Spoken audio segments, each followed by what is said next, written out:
I'm an old man now, but I remember that blizzard like my hands remember rope burn, 20 below zero, wind cut through wool like it was cheesecloth. I was riding home from Clearwater when I saw something that didn't fit.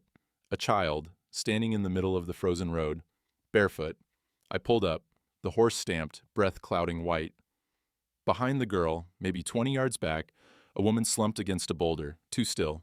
The child looked up at me, 8 years old maybe. Her feet were torn up from the ice, bleeding dark on the snow. She wore a dress, mended so many times the original fabric was mostly memory. Then she said it. 6 words that broke something in me I thought had died with my wife. Can you take her instead of me? She was holding the woman's hand. Tight, like if she let go the world would end. I dismounted. The woman's hand was stiff when I touched it, blue at the fingertips, cold in a way that had nothing to do with weather. She'd been dead for hours. The child didn't know, or couldn't let herself know. She kept holding on, kept whispering, "Mama, Mama," like the word itself could pull life back into frozen flesh. I knelt in the snow, my knees cracked. The sound was loud in the quiet between wind gusts. "She's gone, child." The girl's eyes snapped to mine, pale gray, like ice over deep water. "No, I'm sorry." "You're lying." Her voice cracked. "She's just cold. We need to get her warm. Please, please, mister. Help me get her warm." Behind us, 3 miles back toward town, I could see torchlights. Moving slow but steady, men on horses, the kind of men who ride after dark in a blizzard aren't usually bringing good news. I looked at the child, at the woman's body, at those distant flames getting closer. "What's your name?" "Ruthie." She wiped her nose with her free hand. Still wouldn't let go of her mother. "Ruthie Coulter." "Ruthie, those men back there, they coming for you?" She nodded, small, scared. "Why?" "Mama owed money. The bank man said, he said they'd take me instead. Make me work till I'm 16. Mama tried to run, but she got sick and the cold, her voice broke completely. I told her I'd go. I said take me and leave her alone. She said no. She said we'd both get away or neither of us would. The torches were maybe 2 miles out now. I could hear dogs barking, faint on the wind. I stood, reached down. "Let go of her hand, Ruthie." "No. I need to lift her. Can't do that if you're holding on." "You'll leave her in the snow." "I won't." She studied my face. Whatever she saw there, it was enough. She let go. I lifted the woman, she weighed almost nothing, and draped her across my saddle. Then I lifted Ruthie, set her in front of the body. She wrapped her arms around her mother's waist, pressed her face into the frozen coat. "Hold tight." The ride to my ranch took 40 minutes. The wind tried to peel us off the horse. Snow came sideways, sharp as broken glass. Ruthie didn't make a sound the whole way, just held on. My cabin sat in a hollow between 2 hills, 15 miles from town. One room, stone fireplace, table with 2 chairs, bed in the corner. The kind of place a man lives when he's stopped expecting company. I carried the woman inside first, laid her on the table. Ruthie followed, stumbling, her feet left bloody prints on the floor. I built up the fire. The wood crackled. Sparks jumped. The smell of pine smoke filled the space, mixing with the scent of wet wool and something else underneath. The sweet, sick smell of flesh that's been too cold too long. "Ruthie." She was standing by the table, stroking her mother's hair. "I need to bury her." "No. She can't stay inside. Not like this." "I won't let you put her in the ground where I can't see her." I crossed to the window. Dawn was coming, gray and reluctant. The 2 graves under the cottonwood tree were visible now, covered in snow. One large, one small, my wife, my son. 7 years in the ground. "What if I bury her here?" I said. "On my land, so you can visit." Ruthie looked up. "You do that?" "Yes." "Why?" I didn't have an answer she'd understand. Didn't have one I understood myself. Just knew that those torches were still out there, and this child was still breathing, and that had to be enough reason for now. "Because you asked." I dug the grave before the sun was fully up. The ground was frozen 2 feet down. Had to use a pickaxe to break through. Sweat froze on my face despite the work. By the time I was done, my hands were bleeding through my gloves. Ruthie watched from the doorway, wrapped in a blanket too big for her. Her feet were bandaged now. I'd cleaned and wrapped them while she cried silently, biting her sleeve to stay quiet. I lowered the woman into the earth. Ruthie sang something. I didn't know the words. When I filled in the dirt, she didn't look away. After, we stood in the gray morning light. 3 graves now. A family of ghosts and one living child who shouldn't be here. That's when I saw them. On the ridge to the south. 2 men on horseback, One had surveyor's equipment, the other was taking photographs. They saw me see them, didn't wave, didn't approach, just turned their horses and rode back toward town. Ruthie grabbed my hand. What does that mean? I looked down at her gray eyes and her bandaged feet and her mother's blood still under her fingernails. Means we just started a fight. 3 days later, they came for her. I'd spent those days teaching Ruthie how to feed the chickens, how to pump water without splashing, how to split kindling without taking off a finger. Small things, the kind of things a father teaches a daughter. Neither of us called it that. But it was there in the way she waited for me to speak first at breakfast, in the way I carved her name into the post by the door, right under where I'd carved my wife's name 7 years back. The deputy arrived noon on a Sunday. I was showing Ruthie how to braid rope when I heard the horse. Single rider, moving slow, deliberate. I stood. Get inside. But now, she ran. The door slammed. I walked to meet him at the gate. Deputy Keller was young, maybe 25. He had the look of a man doing a job he wasn't proud of but needed the pay. He didn't dismount. Mr. Cade. Deputy. I got papers here. He pulled a folded document from his coat. Bank's claiming guardianship of Ruthie Coulter. Says she's to report to town by sundown. Work contract to settle her father's debt. Her father's dead. Debt transfers to next of kin. That's the law. She's 8 years old. Law don't care about age, just who owes what. He held out the papers. I'm sorry, Gideon. I truly am. But Birch has the council behind him, and the council has the territory. You know how this works. I didn't take the papers. She stays. Can't let you do that. You gonna stop me? He shifted in his saddle. His hand moved toward his gun, then away. Don't make this harder than it needs to be. Tell Birch she's under my protection. You got papers for that? Adoption decree? Circuit judge approval? I said nothing. That's what I thought. Keller leaned forward. Look, come to town. Make it official. Plead your case to the council. Maybe they'll what? Let a bachelor adopt a girl child with no female supervision? We both know what Birch will say. Keller's jaw tightened. Then you're out of options. Tell him she stays. He stared at me. Long moment, then he turned his horse. He's going to come himself next time, and he won't come alone. The horse kicked up frozen mud. The sound of hoofbeats faded. I stood at the gate until I couldn't hear them anymore. When I turned around, Ruthie was standing in the doorway. They're going to take me, aren't they? No, you can't stop them. Watch me. Town was different on a Monday. The streets were full. Market day, farmers selling winter stores, women buying fabric, children running between wagons. The smell of roasting meat mixed with horse manure and wood smoke. The bank sat at the north end of the square. Brick, 2 stories, the nicest building in Clearwater. A sign above the door read, First Territorial Bank, H. Birch, President. I tied my horse outside. Ruthie stayed in the saddle. You come get me if I'm not out in 10 minutes. What if you don't come out? I'll come out. The bank was warm inside. Too warm. A stove in the corner burned hot enough to make the air shimmer. Behind the counter, a clerk looked up. His face went pale. Mr. Cade, Mr. Birch isn't seeing anyone today. He'll see me. I walked past him. Through the door marked private. Up the stairs. The clerk was shouting something behind me, but I didn't stop. Birch's office was at the end of the hall. I didn't knock. He was sitting behind a desk, made of wood, too expensive for this territory. Papers spread out in front of him, a map of the railroad expansion pinned to the wall behind him. He looked up, smiled. Gideon Cade, I wondered when you'd come. Call off your deputy. Can't do that. The girl's obligated. Her father owed you money, not her. Law says different. He leaned back in his chair. It creaked. Nathaniel Coulter borrowed $320. Died before he paid it back. Debt transfers to his heir. That's the child. $320 for what? Does it matter? Show me the ledger. His smile widened. You questioning my bookkeeping? Show me. He pulled a leather book from his drawer, flipped it open, turned it so I could see. There. In careful handwriting, Nathaniel Coulter, $320. Loan date, August 1888. Satisfied? I stared at the entry. Something about it didn't sit right. The ink was too fresh. But I had no proof, no way to prove it. She's under my protection now. You got papers for that? I'll get them. Circuit judge won't be here till June. That's statehood day. 4 months from now. He closed the ledger. Lot can happen in 4 months. What do you want, Birch? Want? He stood, walked to the window. Outside, Ruthie was visible on my horse, small and scared. I want what's owed, one way or another. She's a child. She's a debtor, and you're harboring her. That makes you complicit. He turned. But I'm a reasonable man. You want to keep her? Fine.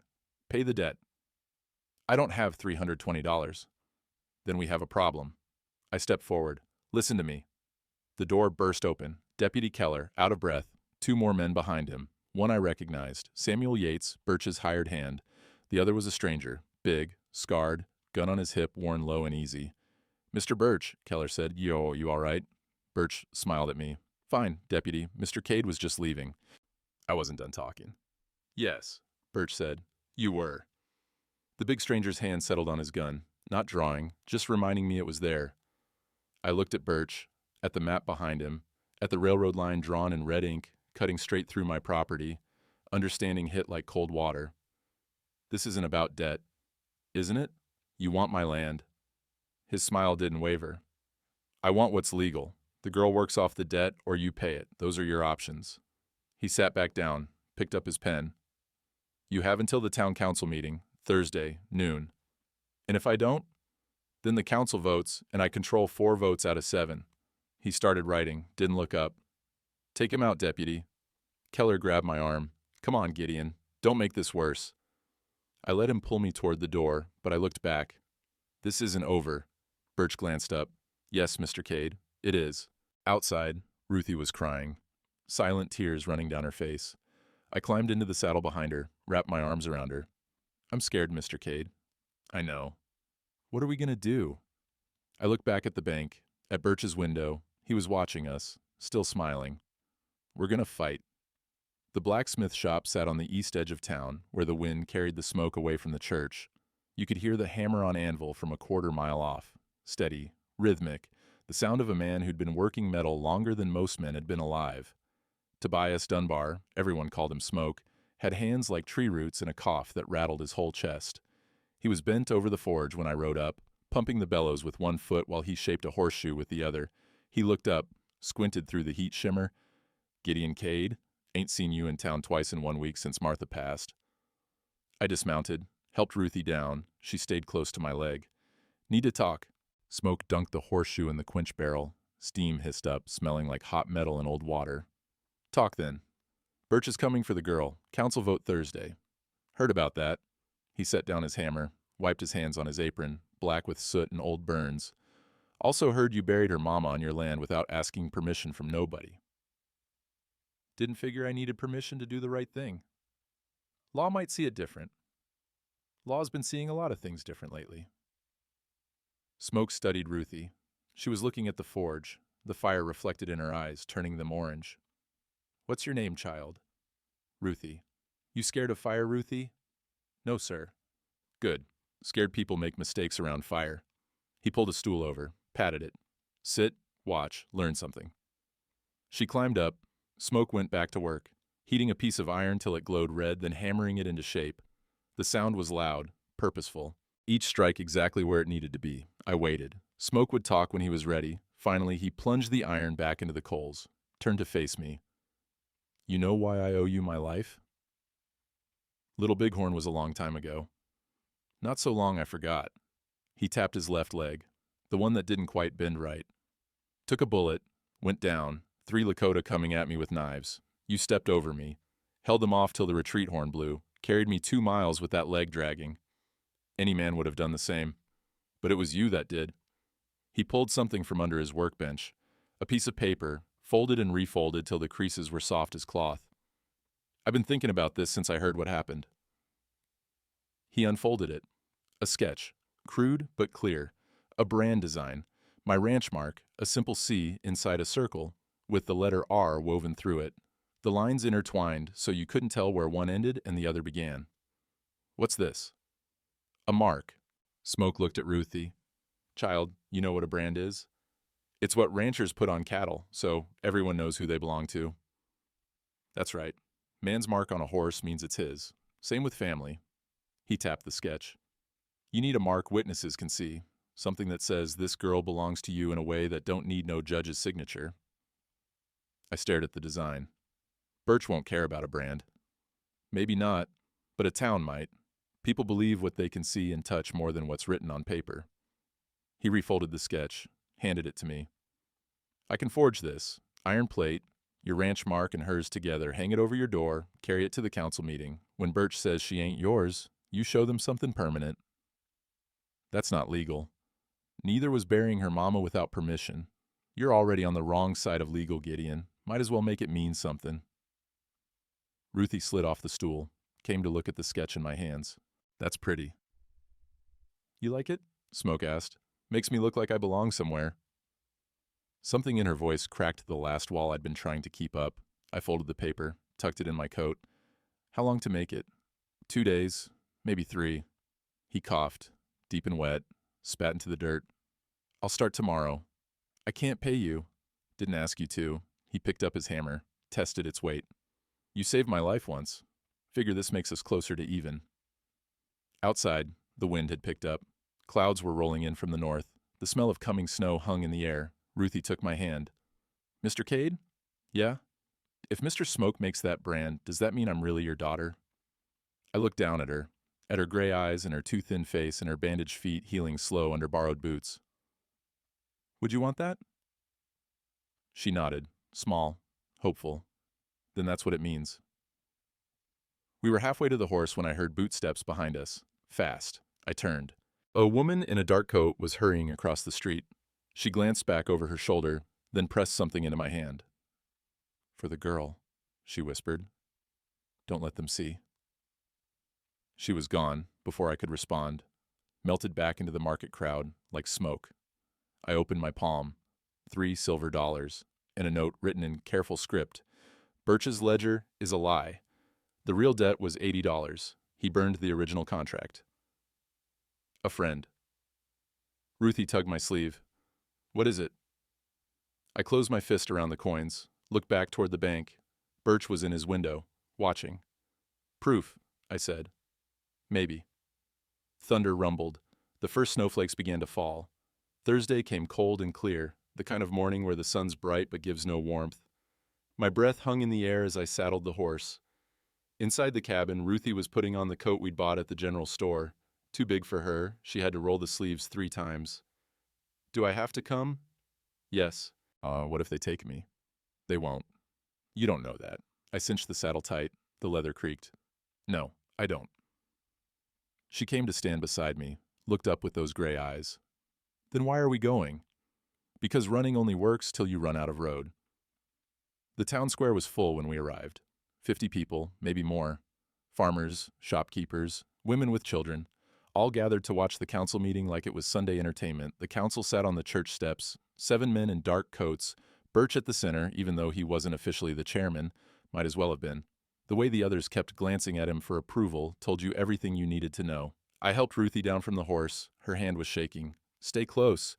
We walked through the crowd. People stepped back, made space, but nobody met my eyes. That kind of silence that's louder than shouting. Birch stood when he saw me, smiled. Mr. Cade, so glad you could join us. Didn't figure I had a choice? Everyone has choices. He gestured to the empty space in front of the steps. Please, state your case. I stepped forward. Ruthie's hand tight in mine. I'm here about Ruthie Coulter. Birch wants to take her as payment for her father's debt. I'm saying she stays with me. On what grounds? Councilman Porter asked. He owned the feed store. Owed Birch money for the building. On the grounds that she's 8 years old and deserves better than being worked like a mule. The law, I said, is being used as a weapon, and you all know it. Murmurs rippled through the crowd. Birch held up a hand. Silence fell. Strong words, Mr. Cade. But words don't change legal obligations. He pulled out the ledger, held it up so everyone could see. Nathaniel Coulter borrowed $320. He died without repaying. The debt transfers to his heir. That is territorial law. Show everyone the original contract. Birch's smile tightened. I don't need to show. You burned it. I pulled the note from my pocket, held it up. Original debt was $80. You falsified the ledger to $320. The crowd noise grew louder. Birch's face darkened. That's a serious accusation. Do you have proof? I have this note. Anonymous? He laughed. I have a ledger with dates and signatures. You have an unsigned piece of paper. Which do you think the council will believe? I looked at the 7 men on the steps. 3 of them wouldn't meet my eyes. The other 4 were staring at Birch like dogs waiting for scraps. You're right, I said quietly. I don't have proof, not the kind that'll hold up in your court. Then we're done here. Birch gestured to Deputy Keller. Take the girl. Keller stepped forward. His face was miserable. I'm sorry, Gideon. Ruthie pressed against my leg. Papa. The word hit the square like a thunderclap. Birch's smile vanished. What did you call him? Ruthie lifted her chin. Papa. He's my papa. He's not your father. He buried Mama. He fixed my feet. He teaches me things. Her voice cracked. He's the only family I got. Sentiment doesn't change the law. Maybe not, I said. But maybe the law is not the only thing that matters. I pulled the folded sketch from my coat, unfolded it, showed it to the crowd. Smoke Dunbar is making this for me, a brand, my mark and Ruthie's together. When it's done, I'm hanging it over my door, and I'm telling anyone who asks, this girl is mine, not by paper, by choice. The crowd stirred, women whispering, men nodding. Not all of them, but some. Birch's jaw tightened. A brand means nothing. Means more than your ledger? The council will vote, right now. He turned to the other 6. All in favor of enforcing the debt contract and placing Ruthie Coulter in bank custody until her obligation is satisfied? 4 hands went up, slow, reluctant, but up. Opposed? 3 hands, including old Samuel Finch, who'd never voted against Birch in his life.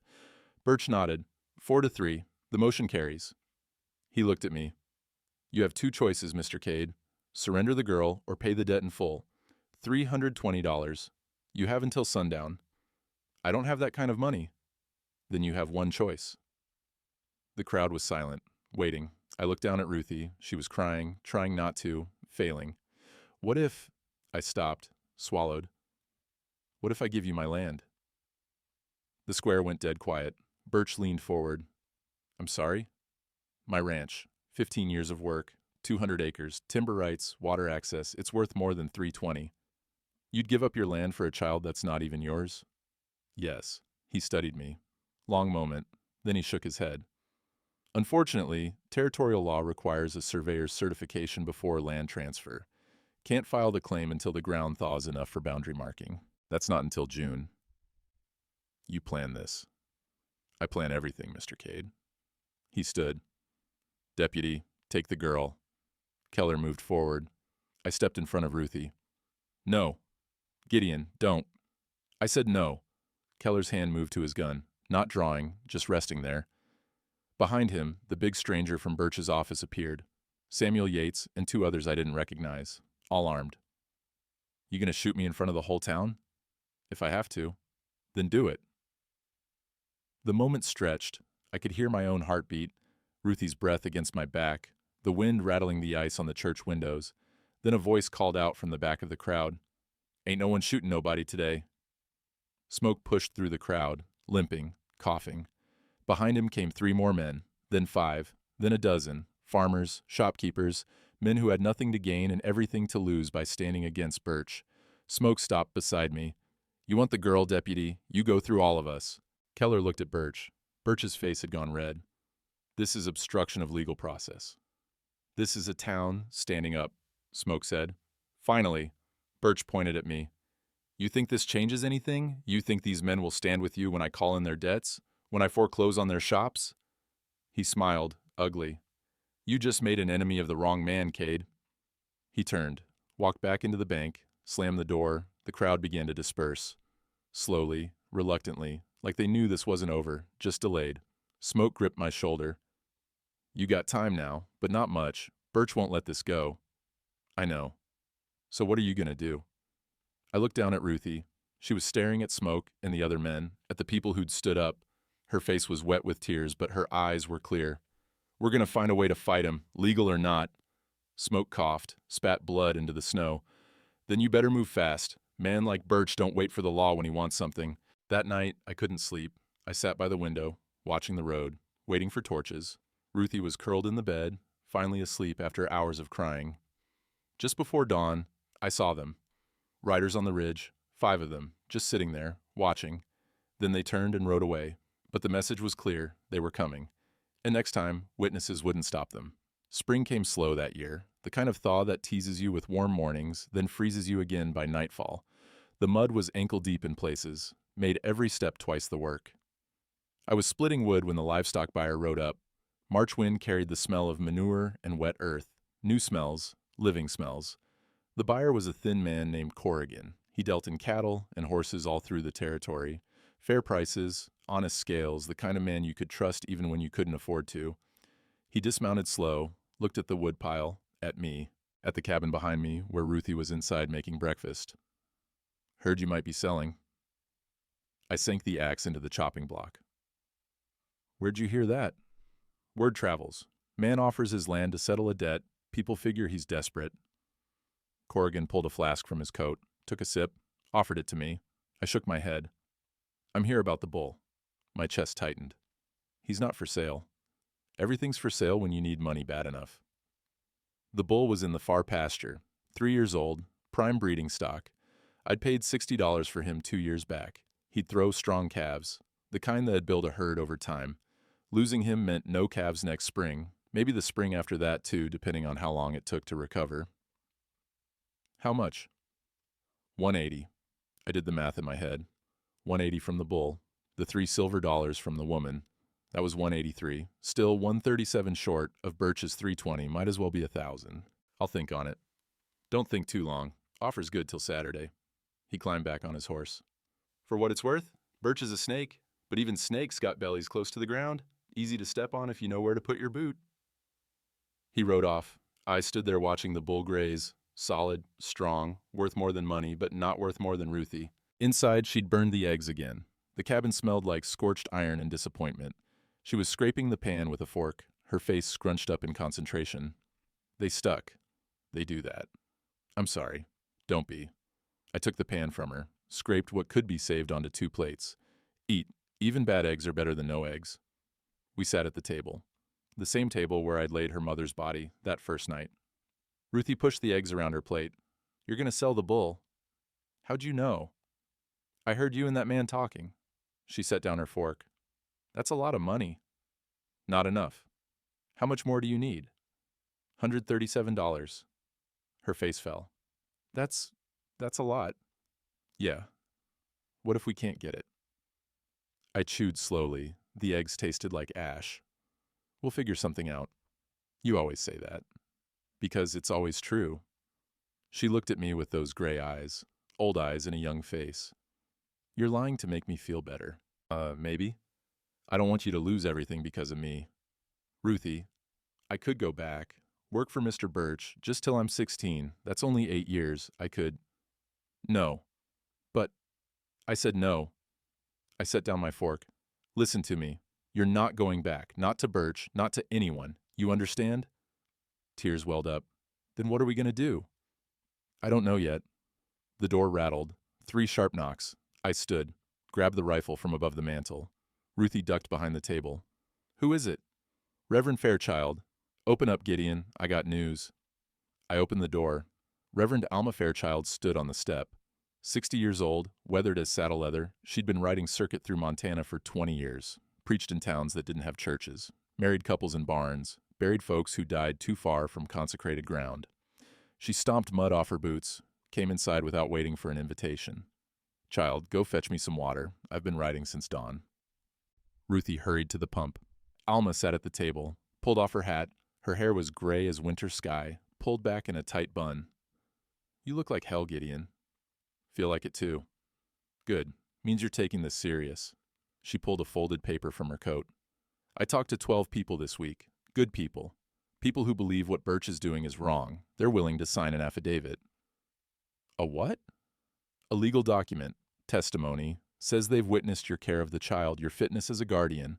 Won't hold up in court without a judge, but it's moral ammunition. She unfolded the paper. Names were listed down the left side, signatures next to each. When the circuit judge arrives in June, you show him this, along with Smoke's brand, along with anything else you can gather. You build a case that's bigger than Birch's ledger. I stared at the names. People I'd known for years, some I'd helped, some who'd helped me, all of them risking Birch's anger. Why would they do this? Because they're tired of being afraid. Because watching a child suffer to settle a rich man's greed sits wrong in their gut. She folded the paper, handed it to me. And because you had the stones to stand up first. Ruthie came back with the water. Alma drank deep, wiped her mouth. There's something else. I heard tell of a woman at the trading post. May Songbird. Says she knew the girl's father. Might have information about the family. What kind of information? The kind that might complicate Birch's claim. She stood, put her hat back on. I'm riding that direction tomorrow. Thought you might want to come. You've got to do whatever it takes to keep that child. If that means riding 40 miles to talk to a stranger, then you ride. She opened the door. Cold wind rushed in. I'll be here at dawn. Be ready or don't, your choice. She left. The door closed. The cabin felt smaller somehow. Ruthie was staring at me. Are we going to go? I looked at the affidavit in my hand, at the names signed there, at the matches on the shelf and the wood in the stove and the graves visible through the window. Yeah, I said. We are. That night, I sold the bull. Corrigan came with cash, counted it out slow. $180 in coins and crumpled bills. I put it in the tin box under the floorboards. Didn't count it again. Didn't need to. Knew exactly how short I was. Ruthie cried herself to sleep. I sat by the window till dawn, watching, waiting. The riders never came. The trading post sat on the bend of the Yellowstone River, 40 miles east of Clearwater. It was a squat log building with a shake roof and a sign that read, Songbird Goods, Fair Trade, No Credit. Smoke from the chimney carried the smell of cured meat and tobacco. River sound underneath everything, constant, rushing. Reverend Alma tied her horse next to mine. Ruthie slid down, stiff from the ride. She'd been quiet the whole way, thinking, worrying. The set of her jaw reminded me of her mother. Inside, the trading post was dim, shelves lined with flour sacks, rope coils, blankets, ammunition. A woman stood behind the counter sorting pelts. She was maybe 40, with black hair braided down her back and eyes that measured you before you spoke. May Songbird. She looked up when the door closed. Her gaze went to Ruthie, stopped there. Lord above, she whispered, you've got Sarah's eyes. Ruthie stepped closer to me. You knew my mama? Not your mama, your grandmama. Sarah walks far, she was my sister. May came around the counter, knelt so she was eye level with Ruthie. Which makes you my kin, child, my blood. The air in the room went tight. Alma spoke first. You're saying Ruthie's grandmother was Crow? Half Crow, her daddy, Nathaniel, was half Crow through his mother. That makes Ruthie... She did the math in her head. Quarter Crow. Enough for enrollment, if I can get the papers. I felt something shift, like standing on ice when it starts to crack. Not breaking yet, just warning you it might. What does that mean? Enrollment?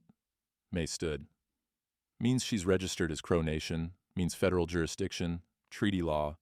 Indian Affairs Office handles her case, not some territorial bank. She looked at Ruthie again. Your daddy never told you? Daddy didn't talk much about before.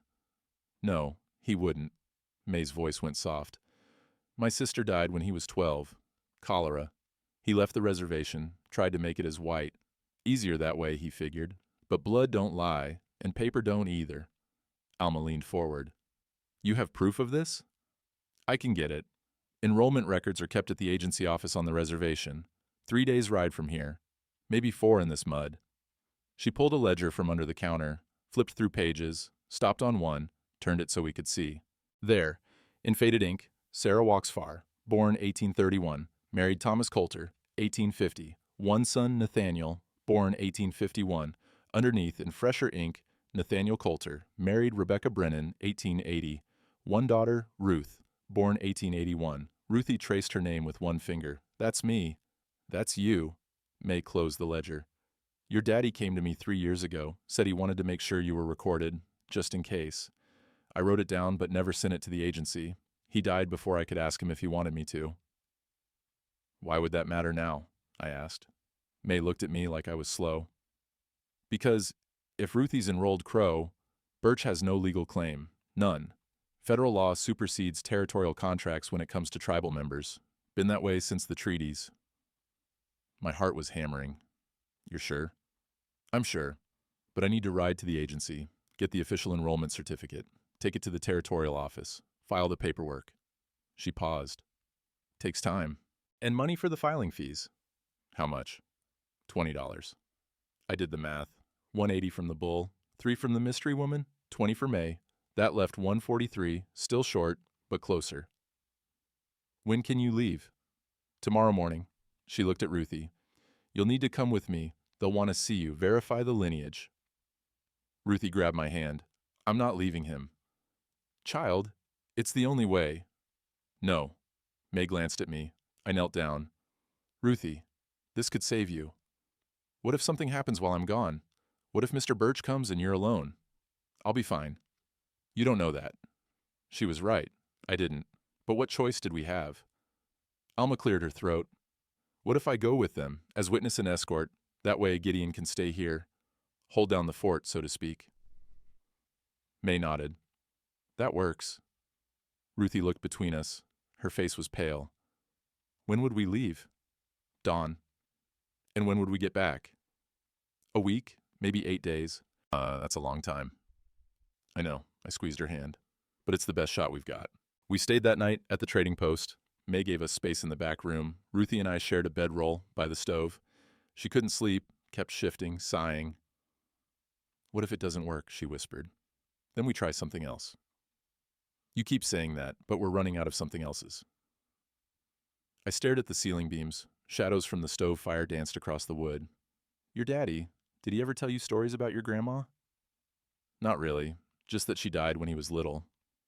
May says she was strong, survived things most people couldn't. Like what?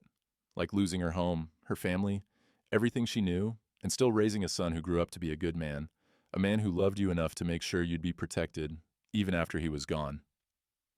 Ruthie was quiet for a long time. Then, do you think he'd be proud of me? I think he'd be proud you're still fighting. I'm not fighting. You're fighting. I'm just here. Being here is fighting. Not giving up is fighting. I rolled onto my side so I could see her face in the firelight. Tomorrow, you're going to get on a horse and ride 3 days to a place you've never been, to claim a name and a people you didn't know were yours. That's not just fighting. That's brave. Her eyes were wet. I'm scared. Me too. Really? Every damn day. She reached out, took my hand, held it tight. Promise you'll be here when I get back. I promise. Even if Mr. Birch comes? Even then. Outside, the river rushed on, constant, unstoppable. Inside, the fire burned low. By the time Ruthie fell asleep, her hand was still in mine. At dawn, I watched them ride out, May in the lead, Alma beside her, Ruthie looking back until I was just a speck on the horizon. The trading post felt empty after. May's husband, a quiet man named Joseph, offered me coffee. We sat on the porch, watched the river. She'll be all right, he said. I know. May won't let anything happen to her. I know that too. He sipped his coffee. So, why do you look like you're about to come apart? I didn't answer. Didn't trust my voice. Joseph nodded. Yeah, that's what I thought. I stayed 2 days, helped around the trading post, mended fence, chopped wood, kept my hands busy so my mind wouldn't eat itself alive. On the 3rd day, a rider came. Young man, scared. He reined up hard, jumped down. Mr. Cade? That's me. You need to get back to Clearwater, now. My stomach dropped. Why? Birch scheduled an auction. Says he's foreclosing on your ranch. Says you missed the debt payment deadline. That's not till. He moved it up. Says you abandoned your property. Auctions tomorrow, noon. I was on my horse before he finished talking. The ride back took 18 hours. I didn't stop, didn't sleep. When I reached the ridge above my ranch, the sun was coming up. There were men in my yard, 5 of them, Birch's hired hands. They were marking property lines with stakes, photographing the cabin, the barn, the graves, preparing for the sale. I rode down slow. They saw me coming, stopped working, hands moving to guns. I had dismounted at the gate, walked forward. The smell of mud and horse sweat was thick in the morning air. Get off my land. The biggest one, the scarred stranger from the bank, smiled. Ain't your land anymore, Cade. As of yesterday, you're in default. Bank owns this now. I've got till June. Had till June. Birch called the note due early. Legal right when a debtor absconds. He gestured to the empty cabin. Where's the girl? None of your business. See, that's where you're wrong. Birch figures you ran, took the girl. That's kidnapping. That's a hanging offense. My hand moved toward my rifle. The other 4 men drew their guns. I wouldn't, Scarface said. We stood there, 5 against 1. The math was simple. Then I heard it. Hoofbeats, coming fast. I turned. Smoke was riding in from the north road. Behind him, 20 men, farmers, shopkeepers, men from the witnessing circle. They reined up in a line, silent, armed. Smoke coughed, spat. You boys lost? Scarface looked at the numbers, at Smoke's face, at me. This ain't over. Seems like it is, for today anyway. They left, slow, making a point, but they left. Smoke dismounted, gripped my shoulder into. Auction's tomorrow. You got a plan? I looked at the empty cabin, at the stakes in my yard, at the graves under the cottonwood. Working on it. That night I got drunk, not falling down drunk, the kind where the edges blur and the voices in your head get louder instead of quieter. I sat by Martha's grave with a bottle of whiskey I'd been saving for no particular reason. Turned out this was reason enough. The moon was half full, cold light on frozen earth. The graves looked smaller at night, like they were sinking into the ground, taking pieces of me with them. I'm losing, I told Martha's headstone. I'm losing and I don't know how to stop it. The stone didn't answer. It never did. She's got your stubborn streak, you know that? Won't back down even when backing down makes sense. I took another drink. The whiskey burned going down. But stubbornness don't pay debts, and it don't stop auctions. I heard footsteps behind me. Didn't turn around. Figured it was Smoke checking on me, or maybe one of the men from town, someone to tell me it'd be all right. Go away. No. I turned. Ruthie stood 10 feet back. Her coat was covered in trail dust. Her face was smudged with dirt. May and Alma were behind her. They looked exhausted. What are you doing here? You're supposed to be. We rode through the night. May stepped forward. Heard about the auction. Pushed the horses hard. Did you get the papers? May pulled a folded document from her coat. Enrollment certificate, signed and sealed by the Indian Affairs Office. Ruth Sarah Coulter. Quarter Crow through paternal grandmother Sarah walks far. Federal jurisdiction applies. I stood. The world tilted. Whiskey and hope mixing into something that felt dangerous. That's it? That's all we need? Should be. If the territorial office recognizes it, if Birch doesn't fight it, if the judge. Too many ifs. Always are. She handed me the paper. But it's a chance. Ruthie was staring at me, at the bottle in my hand, at the grave where I'd been sitting. You gave up. I didn't. You're sitting here drinking, talking to dead people. That's giving up. The words hit like fists. Ruthie, I rode 3 days to get those papers. 3 days without you. 3 days scared every minute that I'd come back and you'd be gone. Or they'd have taken the ranch, or... Her voice cracked. And I come back, and you're here feeling sorry for yourself. That's not... Yes, it is. She stepped closer. Her eyes were blazing. I'm 8 years old. Mama's dead. Daddy's dead. Everyone I ever loved is gone except you, and you're sitting in the dirt with a bottle like you've already lost. Alma put a hand on Ruthie's shoulder. Child. Ruthie shook it off. She walked right up to me. So close I could smell the trail dust on her, see the tears she was fighting to hold back. Then she slapped me. Not hard. She was too small for that, but hard enough. You said you'd fight, so fight. She turned and walked to the cabin, slammed the door behind her. The night went quiet, just wind and river sound and my own breathing. May picked up the whiskey bottle, poured it out on the ground, slow, deliberate. Your wife's been dead 7 years, Gideon. That girl in there? She's alive, and she needs you alive too. She followed Ruthie inside. Alma lingered. She's right, you know, about all of it. I know. So what are you gonna do? I looked at the graves, at the empty bottle, at the cabin where lamplight was flickering on. I'm gonna stop talking to ghosts. Dawn came too fast. I'd spent the night carving. Old habit from the cavalry. When your mind won't settle, give your hands something to do. By morning light, I had 3 things. A wooden horse for Ruthie, small enough to fit in her pocket, smooth enough not to snag, a new cross for Martha's grave.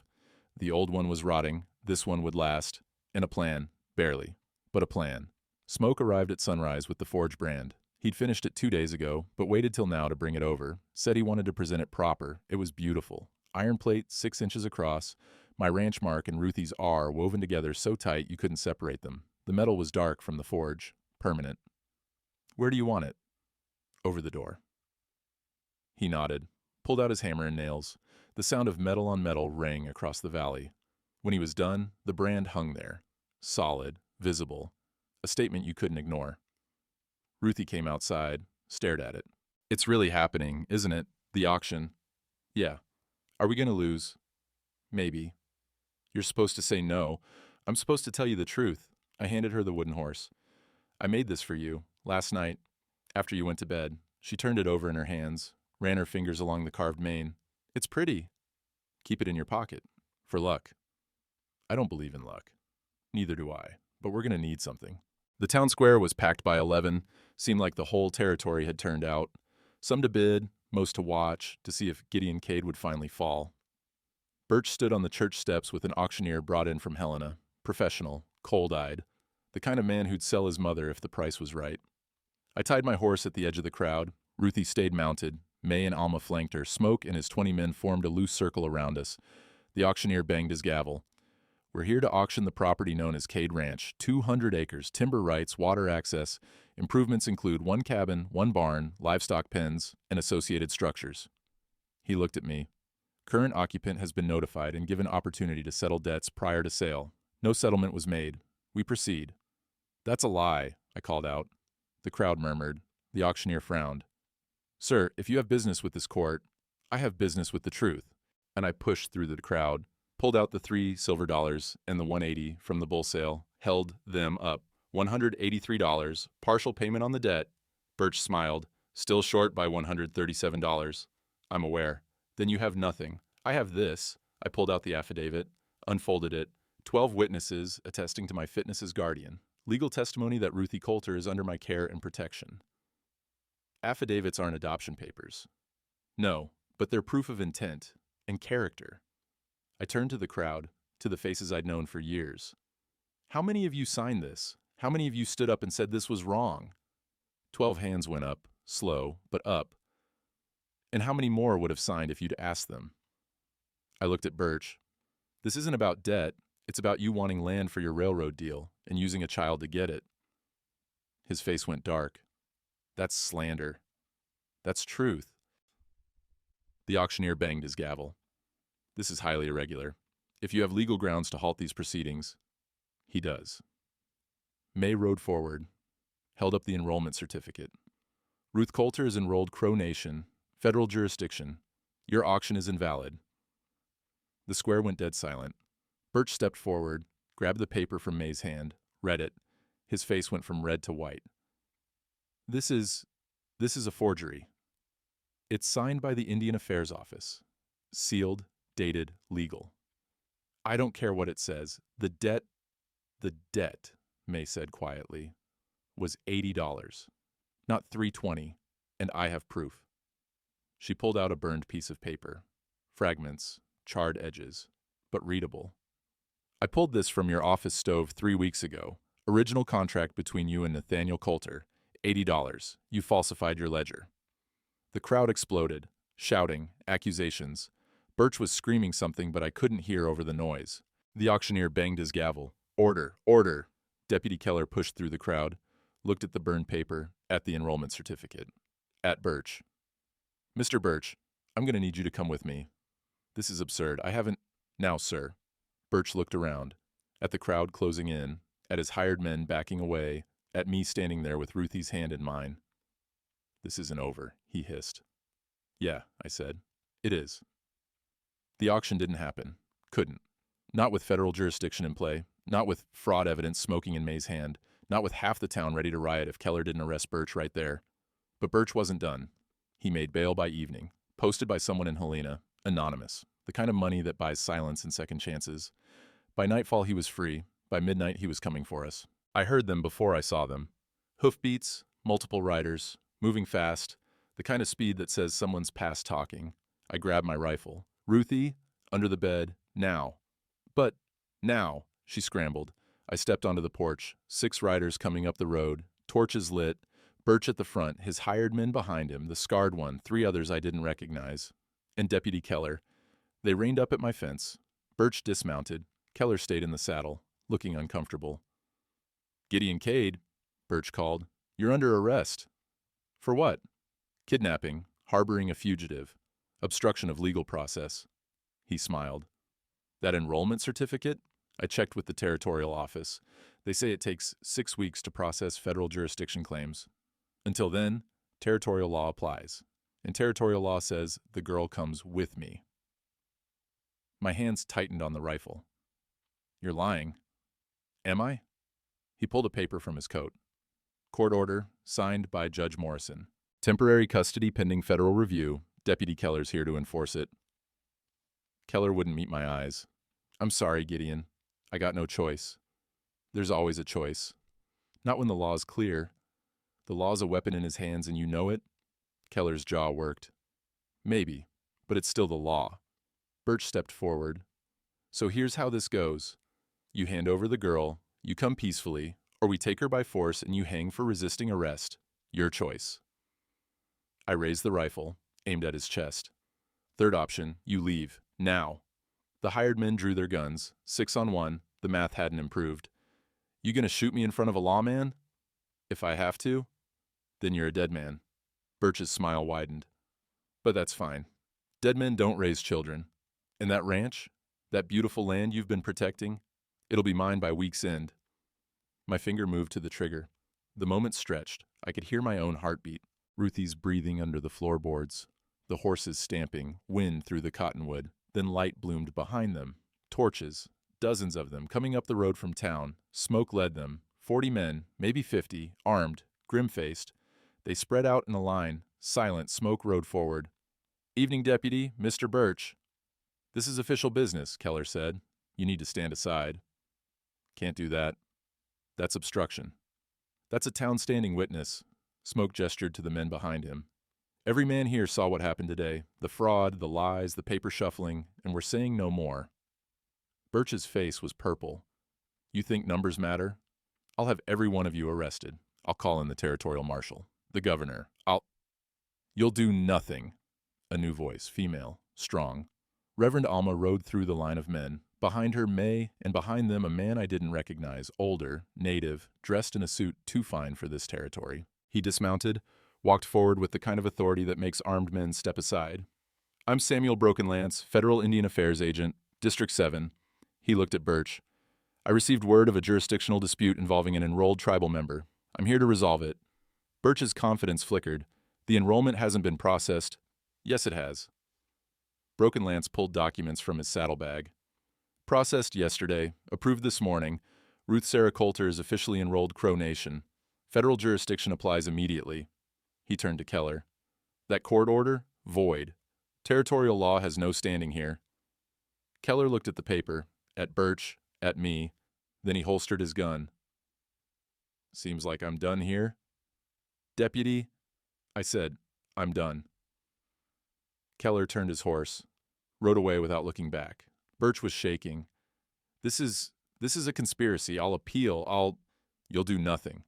May stepped forward, held up the burned contract. I filed a complaint with the territorial marshal this afternoon. Fraud, falsification of records, extortion. They're opening an investigation. Should be here by Tuesday. You can't prove. I can prove everything. She pulled more papers. I kept records. Every foreclosure you filed in the last 5 years, every debt you inflated, every family you destroyed. She threw them at his feet. 23 cases, 23 families, all documented. The crowd was pressing closer, angry. Birch's hired men were backing their horses away. Reading the room, Scarface leaned down. Boss, we should go. Birch stood there, surrounded, beaten. His face was a mask of rage and something else underneath. Fear. This isn't over. Yes, I said. It is. He climbed on his horse. His men followed. They rode out slow, defeated. The crowd erupted, cheering, shouting, men clapping each other on the back, women crying with relief. I just stood there, rifle still in my hands, trying to believe it was real. Smoke limped over. You all right? I don't know yet. That mean you're done fighting? I think so. Maybe. Good. He coughed. Spat blood. 'Cause I'm too old for this shit. Brokenlance approached, extended his hand. Mr. Cade, I'll need to speak with you and the child tomorrow, formalize the federal custody arrangement, but for tonight, she's safe. I shook his hand. Thank you. Don't thank me. Thank May. She rode 100 miles in 3 days to find me. Almost killed her horse doing it. May shrugged. Horse is fine. And family's worth riding for. Ruthie crawled out from under the cabin, stood on the porch, looked at the crowd, at the torches, at me. Is it over? Yeah, baby, it's over. She ran to me. I caught her, lifted her. She wrapped her arms around my neck and held on like she'd never let go. The crowd started to disperse. Slowly, reluctantly, like they didn't want the moment to end. Smoke stayed, May and Alma, Broken Lance, a few others. We stood there in the torchlight, looking at the forge brand above the door, at the graves under the cottonwood, at the land that was still mine. What happens now? Ruthie whispered. Now? I set her down, looked at the faces around us, at the people who'd stood up, who'd fought, who'd refused to look away. Now we live. Smoke pulled something from his coat, a bottle, whiskey. He uncorked it, took a drink, passed it to May. To family, he said, the kind you choose. May drank, passed it to Alma. To standing witness. Alma drank, passed it to me. To doing what's right even when it costs everything. I looked at the bottle, at Ruthie watching me. I poured it on the ground. To second chances. The sun was coming up behind us, gold light on new grass, the smell of spring in the air, warm, living, full of promise. Ruthie took my hand. Can we put flowers on Mama's grave? Yeah, we can do that. We walked to the cottonwood together. The crowd followed, not pressing, just present, witnesses to the ending that was also a beginning. Ruthie knelt by her mother's grave, placed wildflowers she'd picked earlier, purple and yellow against dark earth. I'm gonna be okay, Mama, she whispered. Papa's here, and May, and Smoke, and all these people. She touched the headstone. I'm not alone anymore. I knelt beside her, put my hand on Martha's grave. Neither am I. The circuit judge arrived on June 2nd, statehood day. Montana was a state now, the law had changed, but some things hadn't. He was a thin man named Whitaker, half Cheyenne on his mother's side. He'd seen enough jurisdictional fights to know theater when he saw it. Took him 10 minutes to review the enrollment papers, 5 more to hear my testimony, 3 to talk to Ruthie. Then he signed the adoption decree. Just like that. 7 months of fighting. 7 months of fear and debt and almost losing everything. Ended with a signature and a stamp. Congratulations, Mr. Cade, Whitaker said. She's legally yours. Federal and territorial law both recognize it now. Ruthie looked up at me. Papa? Yeah, baby. It's real. She didn't cry, didn't cheer, just took my hand and held it, like she'd been holding it all along and the paper just made it official. We walked out of the courthouse into June sunshine. The whole town was waiting. Word had spread. When we appeared, they applauded. Not everyone. Some faces were missing, people who'd stood with Birch, people who'd chosen wrong and knew it. But enough, more than enough. Smoke was leaning against his forge wagon, wheezing. He'd gotten worse over the past month, the cough that rattled his chest, the blood he tried to hide. But he was smiling. How's it feel to be a father? Terrifying. Good. Means you're taking it serious. He reached into the wagon, pulled out something wrapped in cloth. I made this for her. Didn't know if we'd get to use it, but figured I'd make it anyway. He unwrapped it. A smaller brand, just Ruthie's R. Elegant. Perfect. For when she's older, has her own place, her own mark. He handed it to her. You're a Cade now, but you're also a Coulter. Don't forget where you came from. Ruthie took it carefully. I won't, I promise. May appeared with a package. From the reservation, your grandmother's things, her beadwork, her mother's medicine bag. They wanted you to have them. Inside were colors Ruthie had never seen on herself. Blues and reds and yellows worked into patterns that told stories she'd have to learn. She touched them like they were made of light. Thank you. You're welcome. And you're welcome on the reservation anytime. Your people want to know you. My people? You got 2 now, Crow and Cade. Both are yours. Reverend Alma brought food. The whole town brought food. By evening, there were 20 people at the ranch. Tables set up in the yard. Children running. Men talking. Women laughing. The smell of roasted meat and fresh bread mixing with wood smoke and grass. It felt like a wedding or a funeral. Something that marked before and after. I stood by the graves, watching. Martha and the baby were buried here. Ruthie's mother, 3 graves, a family of ghosts who'd brought me a living daughter. Strange, ain't it? Smoke appeared beside me. How death brings life sometimes. Yeah. You gonna marry again? Give the girl a mother? I thought about some theoretical woman who'd fill the empty space at the table, who'd teach Ruthie things I couldn't, who'd make this feel like a complete family instead of a patched-together one. No, I said finally. We're enough, her and me, and everyone who stood up. That's family enough. Good answer. We stood in silence, watching Ruthie chase May's nieces through the tall grass, her laughter carrying on the wind, real, unguarded, the sound of a child who wasn't afraid anymore. Birch left town, Smoke said. Heard he went to Helena. Investigation scared him off. He'll be back. Maybe, but not here, not after this. Smoke coughed, spat. And if he does, we'll be waiting. The sun was setting, gold light on the mountains, the kind of evening that makes you believe in second chances. 2 weeks later, Deputy Keller came by. He wasn't wearing his badge anymore. Resigned, he said. Couldn't keep working for a system that protects men like Birch. What'll you do? Don't know yet. Maybe head west. Oregon Territory. Start over. He looked at Ruthie playing with the wooden horse I'd carved. I'm sorry, for all of it, for not standing up sooner. You stood up when it mattered. Did I? Or did I just stop standing in the way? I didn't have an answer for that. He nodded, climbed back on his horse, rode out without looking back. Ruthie came to stand beside me. Was he a good man or a bad man? I think he was a man trying to figure out which one he wanted to be. Like you? Maybe, yeah. She took my hand. I'm glad you figured it out. That Sunday, we had our first family dinner, just the three of us, me and Ruthie and Smoke. He'd gotten too sick to work the forge anymore. Spent most days in a chair outside his shop, watching the world go by. We brought him to the ranch, set him at the table, fed him soup because his hands shook too much to hold a spoon steady. After, we sat on the porch, watched the sun go down. Ruthie was between us, small and safe. You know what the best thing about family is? Smoke asked. What? You don't gotta earn it, you just gotta show up. Ruthie leaned against him. You're my family too, right? Right. Good, because I don't want you to go anywhere. Smoke's eyes got wet. He coughed to cover it. Ain't planning on it, child. Ain't planning on it.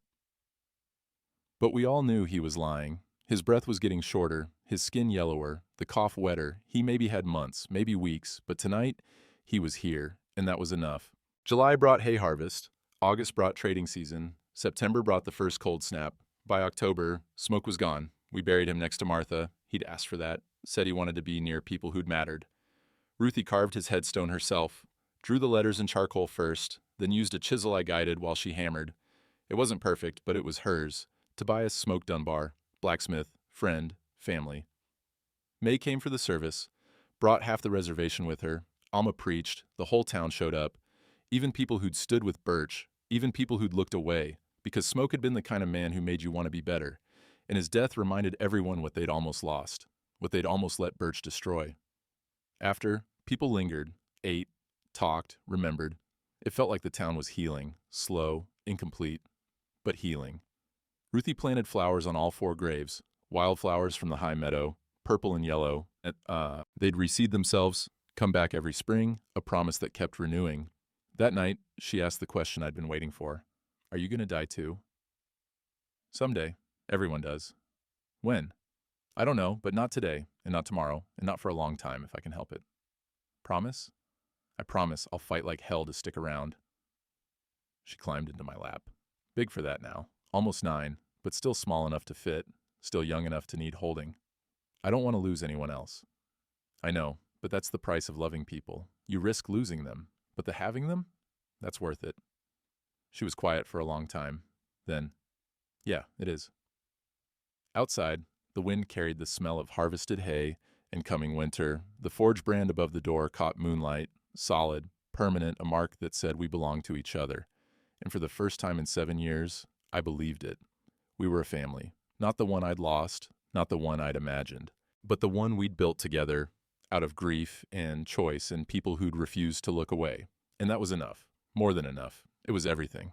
I'm an old man now. 86 come winter. My hands shake when I try to hold a coffee cup. My knees sound like gravel when I stand. But I'm still here. Still on this land. Still watching the sun come up over those graves.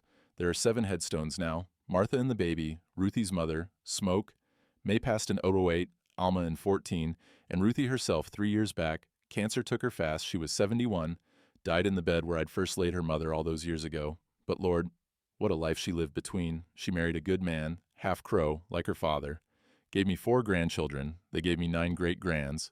The youngest one, they named her Ruth. She's learning to rope on the same post where I taught her great-grandmother. Same spot, same knots, some things you pass down.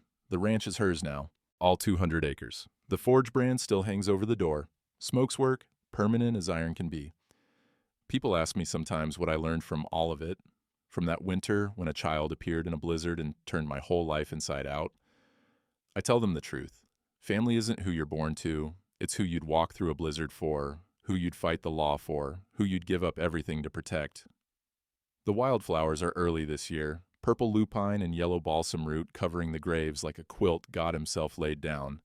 Little Ruth, my great-granddaughter, brought me out here this morning, helped me kneel. My old bones don't bend like they used to. She put fresh flowers on each grave. Then she looked at me with gray eyes I've seen before. Tell me again about the night Great-Grandma Ruth came. So I do. I tell her about the blizzard, about a child who offered herself to save her mother, about a man who'd forgotten how to care until caring became the only choice that mattered. I tell her about Smoke and May and Alma, about a town that learned to stand up, about law and justice and how they're not always the same thing. I tell her about Forge brands and enrollment papers and graves that bring families together. And when I'm done, she takes my hand, small and warm and alive, and she says what Ruthie used to say. I'm glad you said yes, Papa Gideon.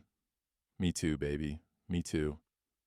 The sun's warm today, June sun, the kind that soaks into your bones and reminds you that winter always ends, that thaw always comes, that ground frozen solid in February grows wildflowers by June. That's how grace works, I reckon. Slow, painful, but sure. You plant something in the cold, you protect it through the dark, and if you're lucky, if you fight hard enough and love deep enough and refuse to let go, you get to see it bloom.